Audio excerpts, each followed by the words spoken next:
हज़रत इब्राहीम अलैहिस्सलाम के बेटे हज़रत इस्माईल अलैहिस्सलाम के 12 बेटे थे। इनकी नस्ल इस कदर हुई कि मक्का मुकर्रमा में ना समा सकी और पूरे हजाज में फैल गई। इनके एक बेटे क़िदार की औलाद में अदनान हुए।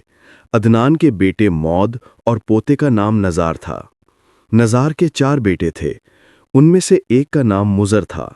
मुज़र की नस्ल से कुरैश बिन मालिक पैदा हुए। ये फ़िहर बिन मालिक भी कहलाए। कुरैश की औलाद बहुत हुई। इनकी औलाद मुख्तलिफ कबीलों में बट गई। इनकी औलाद से कुसई ने इक़्तिदार हासिल किया। कुसई के आगे 3 बेटे हुए। उनमें से एक अब्दुल मनाफ थे, जिनकी अगली नस्ल में हाशिम पैदा हुए। हाशिम ने मदीना के एक सरदार की लड़की से शादी की। इनके यहाँ एक लड़का पैदा हुआ। इसका नाम शैबा रखा गया। ये पैदा ही हुआ था कि हाशिम का इंतकाल हो गया। इनके भाई मुत्तलिब मक्का के हाकिम हुए। हाशिम का बेटा मदीना मुनव्वरा में परवरिश पाता रहा। जब मुत्तलिब को मालूम हुआ कि वो जवान हो गया है, तो भतीजे को लेने के लिए खुद मदीना गए। उसे लेकर मक्का मुकर्रमा पहुंचे तो लोगों ने ख्याल किया कि ये नौजवान इनका गुलाम है। मुत्तलिब ने लोगों को बताया कि ये हाशिम का बेटा और मेरा भतीजा है। इसके बावजूद लोगों ने उसे मुत्तलिब का गुलाम ही कहना शुरू कर दिया। इस तरह शैबा को अब्दुल मुत्तलिब कहा जाने लगा। अब्दुल मुत्तलिब के यहाँ अबू तालिब, हमज़ा, अब्बास, अब्दुल्ला, अबू लहब, हारिस, ज़ुबैर, ज़रार और अब्दुर्रहमान पैदा हुए। इनके बेटे अब्दुल्ला से हमारे नबी हज़रत मोहम्मद सल्लल्लाहु अलैहि वसल्लम पैदा हुए।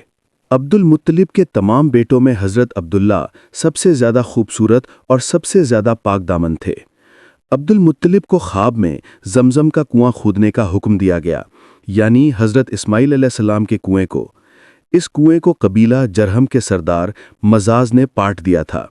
कबीला जरहम के लोग उस ज़माने में मक्का के सरदार थे, बैतुल्ला के निगरान थे। उन्होंने बैतुल्ला की बेहुरमती शुरू कर दी। इनका सरदार मजाज बिन अमरू था। वो अच्छा आदमी था।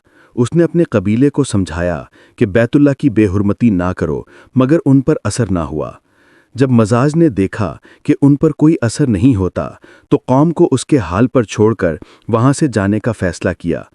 उसने तमाम मालो दौलत, तलवारें और ज़रहें वगैरह खाना काबा से निकालकर जमजम के कुएं में डाल दीं और मिट्टी से उसे पाट दिया। कुआं उससे पहले ही खुश्क हो चुका था। अब इसका नामो निशान मिट गया। मुद्दतों ये कुआं बंद पड़ा रहा। इसके बाद बनु खुज़ा ने बनु जरहम को वहां से मार भगाया। बनु खुज़ा और कुसई की सरदारी का ज़माना इसी हालत में गुजरा।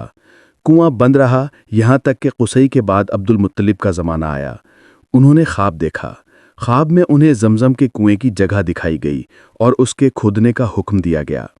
हज़रत अली रज़ी अल्लाह अन्हो से रिवायत है कि अब्दुल मुत्तलिब ने बताया, मैं हजरे अस्वद के मकाम पर सो रहा था कि मेरे पास एक आने वाला आया। उसने मुझसे कहा, तैयबा को खोदो। मैंने पूछा, तैयबा क्या है? मगर वो कुछ बताए बगैर चला गया। दूसरी रात फिर ख्वाब में वही शख्स आया। कहने लगा, बर्रा को खोदो। मैंने पूछा, बर्रा क्या है? वो कुछ बताए बगैर चला गया। तीसरी रात में अपने बिस्तर पर सो रहा था कि फिर वो शख्स ख्वाब में आया। उसने कहा, मजनूना खोदो। मैंने पूछा, मजनूना क्या है? वो बताए बगैर चला गया। इससे अगली रात मैं फिर बिस्तर पर सो रहा था कि वही शख्स फिर आया और बोला, जमजम खोदो। मैंने उससे पूछा, जमजम क्या है? इस बार उसने कहा, जमजम वो है जिसका पानी कभी खत्म नहीं होता, जो हाजियों के बड़े बड़े मजमुओं को सहराब करता है। अब्दुल मुत्तलिब कहते हैं, मैंने उससे पूछा, ये कुआं किस जगह है? उसने बताया, जहां गंदगी और खून पड़ा है और कव्वा ठूंगे मार रहा है। दूसरे दिन अब्दुल मुत्तलिब अपने बेटे हारिस के साथ वहां गए। उस वक्त उनके यहां यही एक लड़का था। उन्होंने देखा कि वहां गंदगी और खून पड़ा था और एक कव्वा ठूंगे मार रहा था।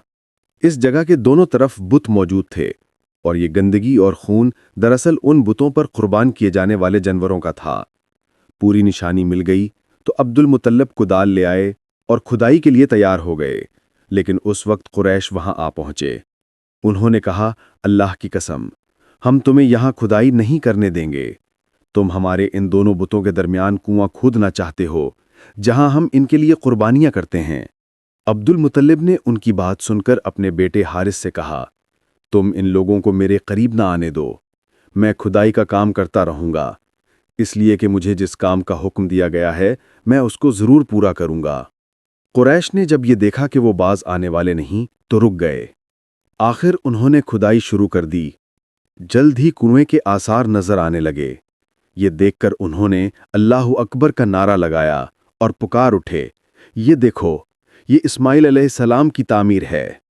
جب قریش نے یہ دیکھا کہ انہوں نے کنواں تلاش کر لیا تو ان کے پاس آ گئے اور کہنے لگے، عبد المطلب، اللہ کی قسم، یہ ہمارے باپ اسماعیل علیہ السلام کا کنواں ہے اور اس پر ہمارا بھی حق ہے، اس لیے ہم اس میں تمہارے شریک ہوں گے۔ یہ سن کر عبد المطلب نے کہا، میں تمہیں اس میں شریک نہیں کر سکتا، یہ مجھ اکیلے کا کام ہے۔ اس پر قریش نے کہا، تب کہ اس معاملے میں ہم تم سے جھگڑا کریں گے۔ عبد المطلب بولے، کسی سے فیصلہ کروا لو۔ انہوں نے بنو سعد بن حزیم کی کاہنہ سے فیصلہ کرانا منظور کیا۔ یہ کاہنہ ملک شام کے بالائی علاقے میں رہتی تھی۔ آخر عبد المطلب اور دوسرے قریش اس کی طرف روانہ ہوئے۔ عبد المطلب کے ساتھ عبد مناف کے لوگوں کی ایک جماعت تھی، جبکہ دیگر قبائل قریش کی بھی ایک جماعت ساتھ تھی۔ اس زمانے میں ملک حجاز اور شام کے درمیان ایک بیابان میدان تھا، وہاں کہیں پانی نہیں تھا۔ اس میدان میں ان کا پانی ختم ہو گیا، سب لوگ پیاس سے بےحال ہو گئے، یہاں تک کہ انہیں اپنی موت کا یقین ہو گیا۔ انہوں نے قریش کے دوسرے لوگوں سے پانی مانگا، لیکن انہوں نے پانی دینے سے انکار کر دیا۔ اب انہوں نے ادھر ادھر پانی تلاش کرنے کا ارادہ کیا۔ عبد المطلب اٹھ کر اپنی سواری کے پاس آئے۔ جوں ہی ان کی سواری اٹھی، اس کے پاؤں کے نیچے سے پانی کا چشمہ ابل پڑا۔ انہوں نے پانی کو دیکھ کر اللہ اکبر کا نعرہ لگایا، پھر عبد المطلب سواری سے اتر آئے۔ سب نے خوب سیر ہو کر پانی پیا اور اپنے مشکیزے بھر لیے۔ اب انہوں نے قریش کی دوسری جماعت سے کہا، آؤ تم بھی سیر ہو کر پانی پی لو۔ اب وہ بھی آ گئے اور خوب پانی پیا۔ پانی پینے کے بعد وہ بولے، اللہ کی قسم، اے عبد المطلب، یہ تو تمہارے حق میں فیصلہ ہو گیا۔ اب ہم زمزم کے بارے میں تم سے کبھی جھگڑا نہیں کریں گے۔ جس ذات نے تمہیں اس بیابان میں سیراب کیا، وہی ذات تمہیں زمزم سے بھی سیراب کرے گی، اس لیے یہیں سے واپس چلو۔ اس طرح قریش نے یہ جان لیا کہ اللہ تعالیٰ عبد المطلب پر مہربان ہے، لہٰذا ان سے جھگڑنا بے سود ہے اور کاہنہ کے پاس جانے کا کوئی فائدہ نہیں۔ چنانچہ سب لوگ واپس لوٹ آئے۔ واپس آ کر عبد المطلب نے پھر کنویں کی کھدائی شروع کر دی۔ ابھی تھوڑی سی کھدائی کی ہوگی کہ مال، دولت، تلواریں اور زرہیں نکل آئیں۔ اس میں سونا اور چاندی وغیرہ بھی تھا۔ یہ مال دولت دیکھ کر قریش کے لوگوں کو لالچ نے آ گھیرا۔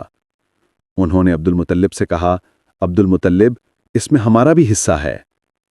ان کی بات سن کر عبد المطلب نے کہا، نہیں، اس میں تمہارا کوئی حصہ نہیں، تمہیں انصاف کا طریقہ اختیار کرنا چاہیے۔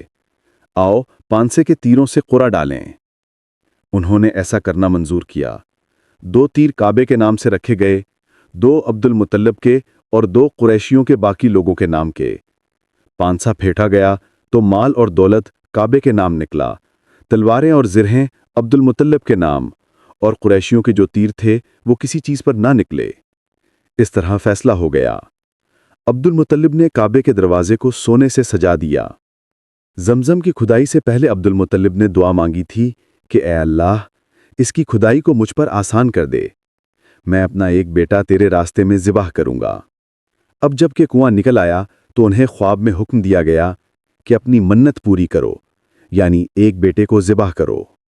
سیرت النبی صلی اللہ علیہ وسلم کی اگلی قسط جلدی حاصل کرنے کے لیے ریاکٹ کریں۔